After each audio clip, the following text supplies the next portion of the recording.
সন্ত্রাস বিরোধী আইনের 19 ধারায় স্পষ্ট করে বলা আছে, যদি কোনো সরকার এই ধরনের সিদ্ধান্ত নিয়ে থাকে তাহলে 19 ধারায় এই সরকারকেই ক্ষমতা দেওয়া আছে, তারা যুক্তিগ্রাহ্য বিবেচনা করে অতীতের এই সিদ্ধান্তকে বাতিল ঘোষণা করতে পারে।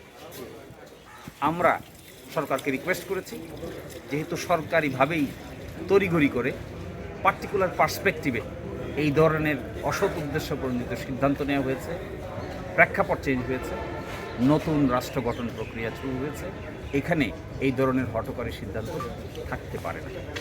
সেকেন্ড কথা হলো, জামায়াতে ইসলামী বস্তুত অর্থে সকল রাষ্ট্রীয় এবং পলিটিক্যাল কার্যক্রমে অংশগ্রহণ করছে, চালিয়ে যাচ্ছে, বাস্তবে কোনো নিষেধাজ্ঞা নাই।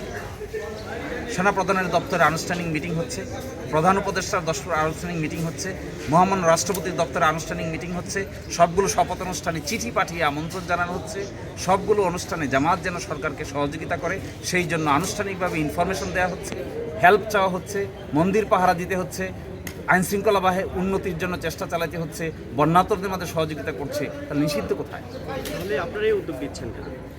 এটা শুধুমাত্র এই কারণেই, যেহেতু একটা অফিসিয়াল ডকুমেন্ট হয়ে আছে, এই অফিসিয়াল ডকুমেন্টটা আইনগতভাবে জামাত ইসলামী মনে করে, তার আইনজীবীরা মনে করে যে আইনগতভাবেই এই জিনিসটা অফিসিয়ালি।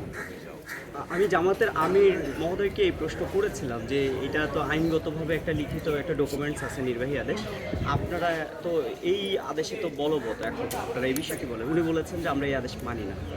এখন আপনারা আবার এটাকে উজ্জ্বল জন্য চেষ্টা করছেন, এই দুইজনের বক্তব্যের মধ্যে কোনো ধরনের না, আপনি কনফিউশন ক্রিয়েট করছেন। জি, আপনি এই মানি না দেখেই তো প্রত্যাহার চাই।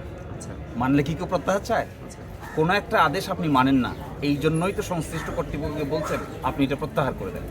এই ওনার এই বক্তব্য আমাদের এই বক্তব্য in the same line, in the same breath, in the same system. আমি একটু যদি বলি যে আপনি যে ধারার কথা বলছেন সেই ধারা অনুযায়ী আসলে কি জামাত নিষিদ্ধ হওয়ার মতন কোনো কাজ করেছে? Of course not. আমি আগেই বলছি, জামাত ইসলামীকে নিষিদ্ধ হওয়ার যে কারণ দেখিয়েছেন তারা কি দেখেছেন? যে তাদের কাছে নাকি তথ্য আছে জামাতের লোকেরা সন্ত্রাসী কর্মকাণ্ডের সঙ্গে জড়িত, অথচ একটা কোনো ইনফরমেশন দিতে পারে নাই কোন সেই সন্ত্রাসী কর্মকাণ্ড। বাংলাদেশে ফেসিবাদী সরকারের বিরুদ্ধে আন্দোলন যদি সন্ত্রাসী কর্মকাণ্ড হয় তাহলে এই দেশের 10 কোটি মানুষকে লায়াবল করতে হবে, ছাত্রদেরকে লায়াবল করতে হবে, শিক্ষকদেরকে লায়াবল করতে হবে, বাচ্চাদেরকে লায়াবল করতে হবে, সাংস্কৃতিক কর্মীদেরকে লায়াবল করতে হবে, সাংবাদিকদেরকে লায়াবল করতে হবে। তাহলে জামাত লায়াবল হবে কেন? তাহলে নিষেধাজ্ঞাটা কিসের ভিত্তিতে করা হয়েছে?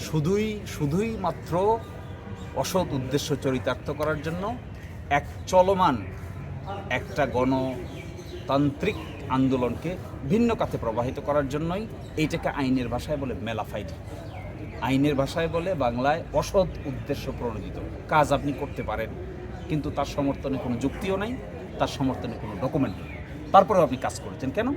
এটাই অপব্যবহার ক্ষমতার। এই ক্ষমতার অপব্যবহার করে যদি আপনি কাজ করেন তাহলে নিশ্চয়ই যাদের উপর করেছেন তারা মানার কোনো কারণ থাকতে পারে না। এটাই আমরা বর্তমান সরকারকে বলেছি যে এই আদেশ যদি আপনারা প্রত্যাহার করেন তাহলেই আপনারা এই আন্দোলনের প্রতি শ্রদ্ধাশীল, বৈষম্য বিরোধী আন্দোলনের রেজাল্টের প্রতি শ্রদ্ধাশীল। আর যদি এই আদেশ থেকেই যায় তাহলে অতীতের লিগেসি থেকে যাবে, ফেসিবাদের লিগেসি থেকে যাবে, এবং এটি থাকা উচিত নয়। নতুন বাংলাদেশের রাষ্ট্র গঠনের পক্ষে এটি একটি বাধা। নিষেধাজ্ঞা প্রত্যাহারের ব্যাপারে আইনে আর কোনো জটিলতা আছে? আমার দৃষ্টিতে আইন কোনো জটিলতা আমি দেখি না। কনক্লুশনে একটা প্রশ্ন করতে চাই, বিষয়টা হচ্ছে আওয়ামী লীগ সরকারের সময় তারা জামাতকে নিষিদ্ধ করতে চাইছে, আজকে আবার আওয়ামী লীগকে নিষিদ্ধ করার একটা প্রক্রিয়া বা আমরা আইনগত একটা ধাপ আমরা দেখতে পাচ্ছি। আসলে কোনো রাজনৈতিক দল বা কোনো আদর্শিক সংগঠনকে আসলে নিষিদ্ধ করা কোনো ডেমোক্রেসিক যে সোসাইটির কথা আমরা বলি সেই সোসাইটির সাথে সেটা কি যায়? শুধু এখানে না, আপনি যদি ডেমোক্রেসির কথা বলেন ইস্টে, ওয়েস্টে এবং আমাদের এই সাবকন্টিনেন্টে ডেমোক্রেটিক্যালি ফাংশন অর্গানাইজেশন যেগুলো আছে, ডেমোক্রেসি অ্যালাউ করে না এগুলোকে আপনি ব্যান করে দেবেন। কারণ people's opinion in the democratic process is the most important phenomenon. জামাত ইসলামীকে অনেক দিন ধরে এই অন্যায় অত্যাচারের ফলে কি দাঁড়িয়েছে? সাপোর্ট কমেছে না বেড়েছে? যদি আপনারা দেখেন তাহলে দেখতে পারবেন বরঞ্চ জামাতের প্রতি মানুষের সিম্পেথি বেড়েছে। তাহলে বোঝা যায় আপনি কখনো কোনো পিপলস ভয়েসকে, কোনো জনগণের কণ্ঠস্বরকে সাময়িকভাবে আর্টিফিশিয়ালি বন্ধ করতে পারবেন না। সেটা আওয়ামী লীগের ক্ষেত্রে, it is a natural process. Awami লীগের ক্ষেত্রে তাই হবে। যে কারো ক্ষেত্রে আপনি যদি পপুলার মিডিয়া হন আপনাকে মানুষ সাপোর্ট করবে, আপনি যদি আনপপুলার মিডিয়া হন আপনাকে কেউ সাপোর্ট করবে না। That is what is democracy. আপনি যদি অপকর্ম করেন তার বিচার হবে, যদি না করেন তাহলে জনগণ আপনাকে সাপোর্ট করবে। That is what is the policy. Thank you.